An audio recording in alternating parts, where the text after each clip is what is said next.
குமர குருபரரை பேச வைத்த முருகன். தூத்துக்குடி மாவட்டம் திருவைகுண்டம் என்ற ஊரில் வேளாளர் குடியில் சுமார் 400 வருடங்களுக்கு முன்பு வாழ்ந்தவர்கள் சண்முக சிகாமணி சிவகாம சுந்தரி தம்பதியர்.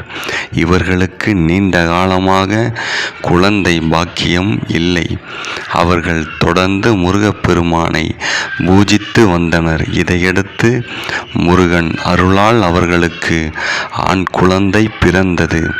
அகமகிழ்ந்த அந்த தம்பதியர் தங்களின் பிள்ளைக்கு குமர குருபரன் என்று பெயர் சூட்டினர். அந்த தம்பதியின் மகிழ்ச்சி வெகு நாட்கள் நீடிக்கவில்லை. குழந்தைக்கு பேச்சு வரவில்லை என்ற கவலை அவர்களை வாட்டியது. இதனால் அவர்கள் மீண்டும் முருகனின் பாதத்தையே தஞ்சமடைந்தனர். திருச்செந்தூர் திருத்தலம் சென்று விரதம் இருந்தனர்.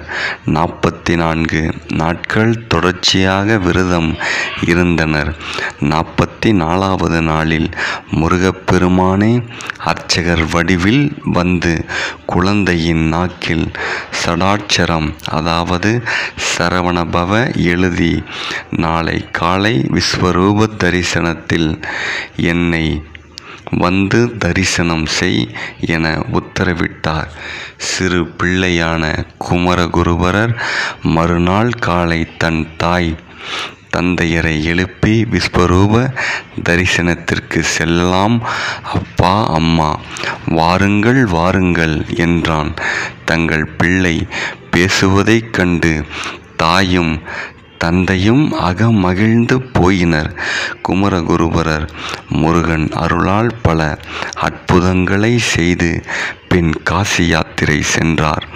அங்கு விஸ்வநாதரை தரிசித்தார். காசியில் ஒரு மடம் கட்ட வேண்டும் என எண்ணினார். அதற்கான இடத்தை முகலாய மன்னர்களிடம் இருந்து பெற வேண்டி டெல்லி சென்றார். ஹிந்துஸ்தானிய மொழி தெரியாததால் அவர்களிடம் எப்படி பேசுவது, எப்படி அனுமதி வாங்குவது என்று யோசித்தார். பின்னர் சரஸ்வதி தேவியை நோக்கி சகலகலா வள்ளி மாலை என்னும் பாடலை பாடி துதி செய்தார். இதனால் இந்துஸ்தானிய மொழி பேசும் ஆற்றலையும் பெற்றார். டெல்லி பாதுஷாவிடம் நேரம் ஒதுக்க இந்துஸ்தானி மொழியில் அனுமதியும் கேட்டார். பாதுஷாவும் அவருக்கு நேரம் ஒதுக்கி கொடுத்தார். ஆனால் குமரகுருபரர் அரண்மனைக்கு வந்து சேர பல்லக்கோ வாகனமோ அனுப்பவில்லை. குமரகுருபரர் மீண்டும் முருகனை தியானிக்க சிங்கம் ஒன்று கம்பீரத்துடன் வந்து சேர்ந்தது. அதையே வாகனம் ஆக்கி அதன் மேல் அமர்ந்து பாதுஷாவின் அரண்மனை நோக்கிச் சென்றார்.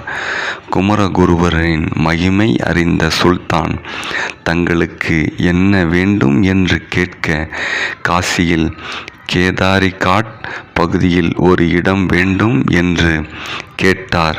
குமரகுருபரர் அதன்படியே சுல்தான் வழங்கிய இடத்தில் ஒரு மடத்தை நிறுவினார்.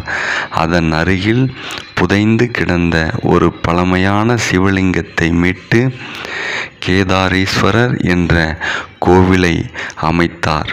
இவர் கந்தர் கலிவெண்பா, மீனாட்சி பிள்ளைத்தமிழ், மதுரை கலம்பகம், நீதிநெறி விளக்கம் போன்ற பல நூல்களை எழுதியுள்ளார். நன்றி, வணக்கம், வாழ்க வளமுடன்.